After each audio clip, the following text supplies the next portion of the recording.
Hello students, welcome to my channel.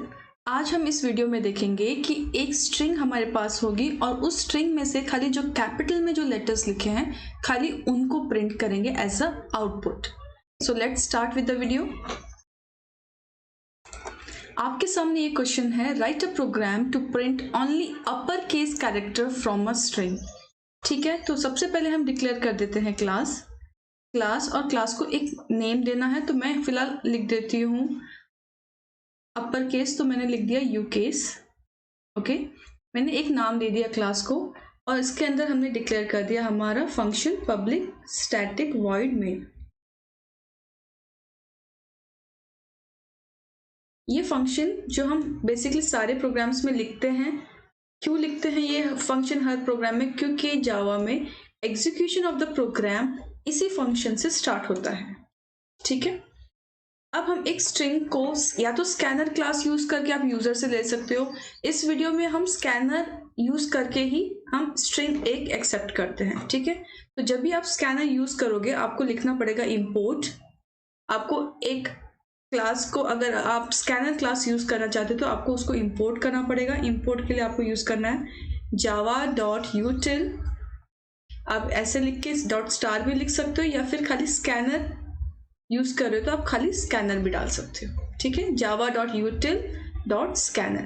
अब मैं यहाँ पे एक स्कैनर यूज करूंगी, स्कैनर क्लास लिख के मुझे उस स्कैनर क्लास का एक ऑब्जेक्ट बनाना है। स्कैनर क्लास का ऑब्जेक्ट के लिए मैंने यहाँ पे लिख दिया एक ऑब्जेक्ट का नाम एज ए sc न्यू, वापस उसी क्लास का नाम।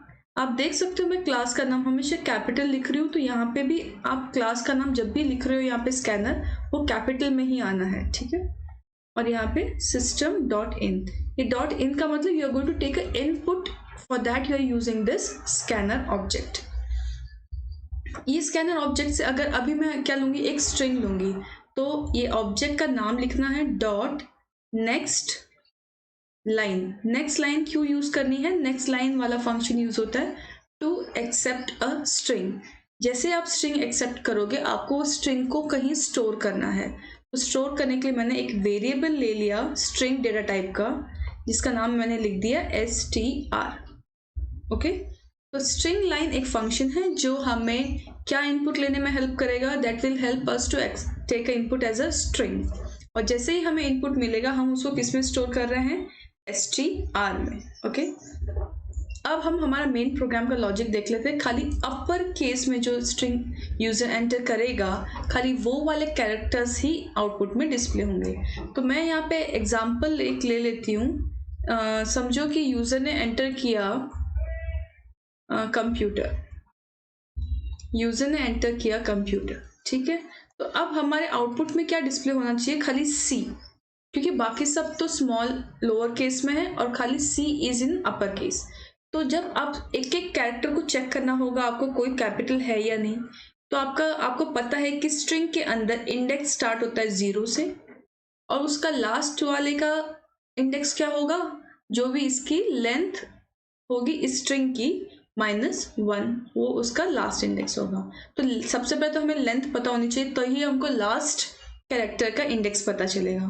तो लेंथ कैलकुलेट करने के लिए हम str में हमारी स्ट्रिंग स्टोर है, यहाँ पे देख सकते हो डॉट लेंथ लिख के, डॉट लेंथ ये क्या करेगा, हमें लेंथ बताएगा हमारे स्ट्रिंग की। जैसे कंप्यूटर है तो इसकी लेंथ कितनी हो गई, 1 2 3 4 5 6 7 8।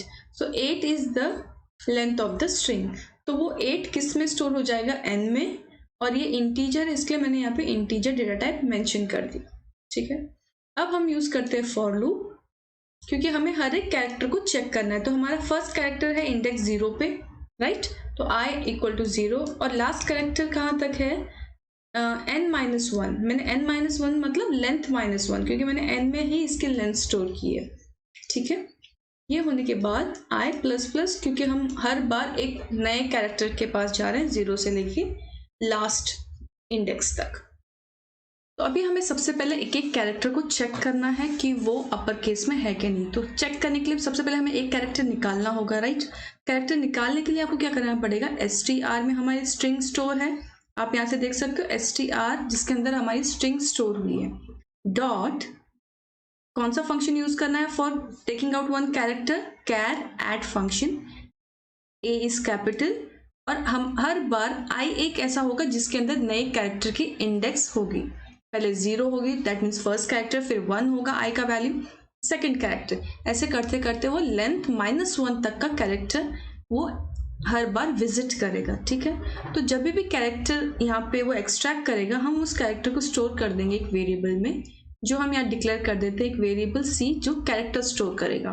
तो जैसे ही एक्सट्रैक्ट करके सी में स्टोर कर देगा कैरेक्टर, हम इस सी को चेक करेंगे कि ये अपर केस का लेटर इसके अंदर स्टोर हुआ है क्या नहीं।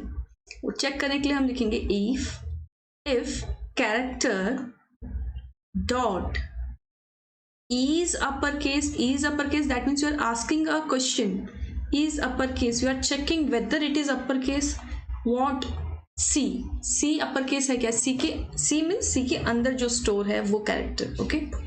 अगर है तो वो क्या करेगा, system dot out dot print ln करेंगे तो न्यू लाइन में आएगा, तो हम सेम ही लाइन में प्रिंट कर रहे हैं, तो हम खाली प्रिंट लिख के यहाँ पे क्या प्रिंट कर देगा, वो जो भी सी का वैल्यू होगा वो उस सी के अंदर जो कैरेक्टर है वो प्रिंट हो जाएगा। That's all. फंक्शंस के ब्रैकेट क्लोज एंड क्लास का कर्ली ब्रैकेट भी क्लोज। अब इस प्रोग्राम को ध्यान से देख लो। हमने सबसे पहले एक कैरेक्टर निकाला कैरेट फंक्शन यूज करके, ठीक है। उस कैरेक्टर को जो फर्स्ट कैरेक्टर आएगा वो सी में स्टोर हो जाएगा। फिर हम चेक करते हैं कि ये जो सी में स्टोर हुआ है is upper case, character class का एक फंक्शन है इज अपर केस। वो क्या करता है, वो चेक करता है कि वो अपर केस में है क्या नहीं वो कैरेक्टर। तो सी के अंदर जो कैरेक्टर स्टोर है अगर वो अपर केस है, if this condition is true, तो वो ये वाली लाइन जो हमने लिखी है, this line system dot out वाली, ये वाली लाइन प्रिंट कर देगा। दैट मीन्स सी की वैल्यू प्रिंट कर देगा। अगर ये नहीं है तो वो क्या करेगा, कुछ प्रिंट नहीं करेगा, वो जाएगा वापस फॉर लूप में ऊपर, आई की मतलब नेक्स्ट इंडेक्स आई बन जाएगा 1, और वो फिर आई के लिए चेक करेगा। ऐसे वो लास्ट कैरेक्टर तक चेक करेगा। जो जो कैपिटल आएंगे, जब जब ये इफ की कंडीशन ट्रू होगी, कैरेक्टर अगर कैप अपर केस में होगा तो वो उसको प्रिंट कर देगा। ठीक है। अगर आपको क्वेश्चन आता है कि only to print also to count the number of characters जो कैपिटल में है, तो इसके लिए आपको क्या करना है, खाली ऊपर एक इंट एक काउंट वेरिएबल डिक्लेयर कर दो काउंट, और उसको एक बार आप 0 वैल्यू ले लो। जब आप कोई भी चीज काउंट करते हो तो एक बार उसको 0 असाइन कर दो। ठीक है, ओके। इससे क्या होगा, अब जब आप इफ के अंदर कर्ली ब्रैकेट्स यूज करने पड़ेंगे आपको। इफ के अंदर क्यों यूज करने पड़ेंगे, क्योंकि अभी इफ के अंदर अगर ये कंडीशन ट्रू होती है तो आपको 2 चीज करनी है, राइट। एक तो आपको करना है कि प्रिंट करना है वो कैपिटल में, प्लस आपको ये जो काउंट हमने जो ऊपर लिखा था वो काउंट को भी इंक्रीमेंट करते जाना है। तो काउंट प्लस प्लस लिख दो या फिर काउंट +1 लिख दो, एक ही बात है। ठीक है, तो जितने बार कैपिटल लेटर आएगा ये काउंट के अंदर +1 होते जाएगा। तो उससे आपको पता चल जाएगा कि काउंट कितने बार +1 हुआ है, उतने कैपिटल लेटर्स आपके स्ट्रिंग में है। ओके, ये होने के बाद एक बार कैपिटल ये काउंट हमने डिस्प्ले नहीं किया, हमने खाली यहाँ पे काउंट किया है। तो ये जब फॉर लूप खत्म हो जाता है हमारा, उसके बाद फॉर लूप फिनिश, मतलब ये कर्ली ब्रैकेट यहाँ पे क्लोज हो गए फॉर लूप के। यहाँ पे देख सकते हो ये कर्ली ब्रैकेट यहाँ ओपन किया था, ये क्लोज, ये इफ के कर्ली ब्रैकेट ओपन क्लोज। तो फॉर लूप के बाहर आके यूज करना है system dot out dot print ln, और ये काउंट के अंदर जो स्टोर है तो आप यहाँ पे लिख दो काउंट। तो काउंट के अंदर जो नंबर स्टोर होगा, अगर 3 कैपिटल कैरेक्टर्स थे तो आपको यहाँ काउंट में आ जाएगा 3। तो ये पूरा फॉर लूप होने के बाद अब उस काउंट की वैल्यू प्रिंट कर दो, और ये प्रिंट होने के बाद फंक्शन का जो ब्रैकेट है वॉइड मेन का, और ये जो क्लास में जो क्लास का कर्ली ब्रैकेट है वो क्लोज कर दो। ये मैंने आपको बताया फॉर अपर केस। हो सकता है कि आपको लोअर केस का पूछ ले, तो खाली आपको एक ही चेंज करना होगा इस पूरे प्रोग्राम में, इज अपर केस के जगह पे आपको फंक्शन यूज करना होगा इज लोअर केस। याद रखना है कैपिटल L। ठीक है, अगर आपको चेक करना है कि कोई डिजिट है तो आपको खाली डिजिट ही प्रिंट करना है पूरे स्ट्रिंग में, तो इज डिजिट दी कैपिटल। इस तरीके से आप upper case lower case digit, आप ये सब चेक कर सकते हो। ठीक है, अभी आपको स्पेस काउंट नहीं करनी है, लेकिन बाकी पूरे स्ट्रिंग जैसे लिखा है this is my first program, तो इसके बीच में जो स्पेस आई है उसे छोड़ के आपको पूरे जितने भी कैरेक्टर्स हैं और उसके जितने कैरेक्टर्स हैं वो डिस्प्ले करने, प्लस उसकी लेंथ भी बतानी है एक्सक्लूडिंग द स्पेस।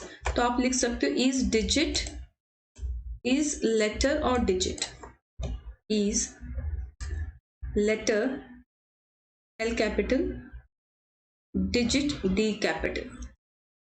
तो इससे क्या होगा, अगर वो कोई अल्फाबेट है या फिर वो कोई डिजिट है तो वो उसको प्रिंट करेगा, प्लस आपका काउंटर भी +1 होगा। मतलब अगर स्पेस आएगी तो वो स्पेस को काउंट नहीं करेगा, ना ही वो स्पेस वहां पे प्रिंट करेगा। तो इस ढंग से ये सारे स्ट्रिंग कैरेक्टर के जो फंक्शंस हमने यहाँ पे यूज किए, ईच कैरेक्टर के ऊपर हम कैसे वर्क कर सकते हैं। ठीक है, तो कैसे काउंट कर सकते हैं, कैसे डिस्प्ले कर सकते हैं। ठीक है, सो आई होप ये वीडियो आपको हेल्पफुल लगा हो। अगर आपको इस वीडियो से कुछ समझ में आया है, कंसेप्ट क्लियर हुए हैं, तो please like the video and subscribe if you have not subscribed, and please share with your friends. Thank you, bye bye.